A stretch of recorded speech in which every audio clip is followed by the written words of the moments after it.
Assalamualaikum warahmatullahi wabarakatuh. Perkenalkan, nama saya Ceisha Alfareti dengan NPM A1J025035. Saya berasal dari kelas 1A. Di sini saya akan menjelaskan rangkuman yang telah saya rangkum yang berjudul Handout Pembelajaran Becoming Menjadi Pembelajar Sepanjang Hayat. Pertama, pengertian pembelajar sepanjang hayat. Pembelajar adalah individu yang terlibat dalam proses pembelajaran.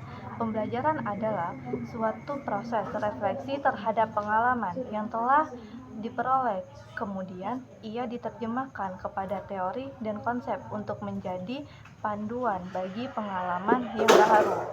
Ciri-ciri manusia yang menjadi pelajar sepanjang hayat.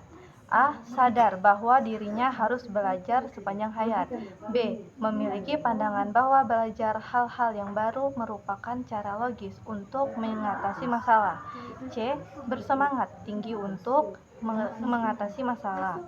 D. Menyambut baik perubahan. E. Percaya bahwa tantangan sepanjang hayat adalah peluang untuk belajar hal baru. Nah, pembelajaran sepanjang hayat juga mempunyai ciri-ciri, antara lain pendidikan sepanjang hayat mampu menghilangkan tembok pemisah antar sekolah dan lingkungan kehidupan nyata di luar sekolah. B. Pendidikan sepanjang hayat mampu menempatkan kegiatan belajar sebagai bagian integrasi dari proses hidup yang berkeseimbangan.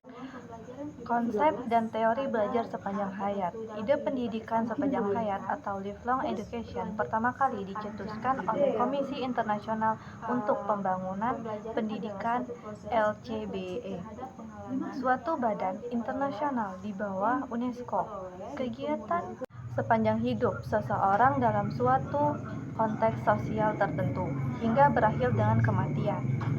Tahap proses belajar pendidikan sepanjang hayat.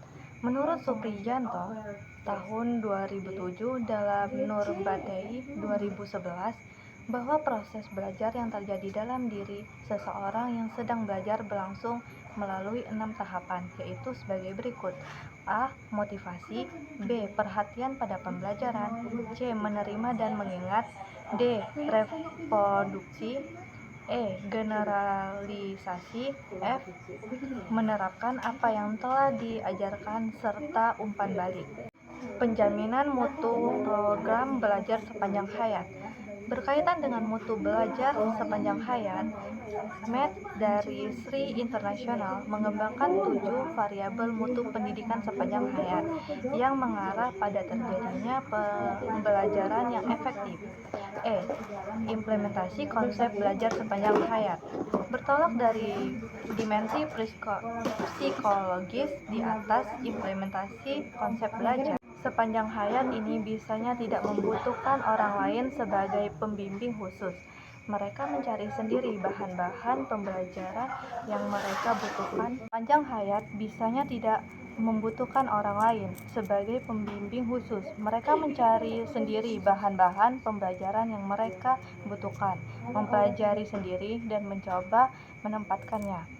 Belajar sepanjang hayat akan bermanfaat apabila mendapatkan respon positif dari individu atau warga masyarakat yang memiliki kemauan dan kegemaran untuk belajar secara terus-menerus sesuai dengan kebutuhan masing-masing individu warga belajarnya. Dengan demikian, konsep belajar sepanjang hayat memiliki signifikan di dalam masyarakat. Tripusat Pendidikan Pembelajar Sepanjang Hayat. Konsep tripusat pendidikan untuk pembelajar sepanjang hayat mengacu pada integrasi pendidikan formal, informal, dan non-formal. Untuk mendukung pembelajaran sepanjang hidup terbagi menjadi 3, yakni A. Keluarga. Keluarga merupakan lembaga pendidikan tertua yang terdiri dari sekelompok orang dengan hubungan saudara bersifat informal yang pertama dan utama dialami oleh anak. Sekolah merupakan sarana yang sengaja dirancang untuk melaksanakan proses pendidikan. C. Masyarakat.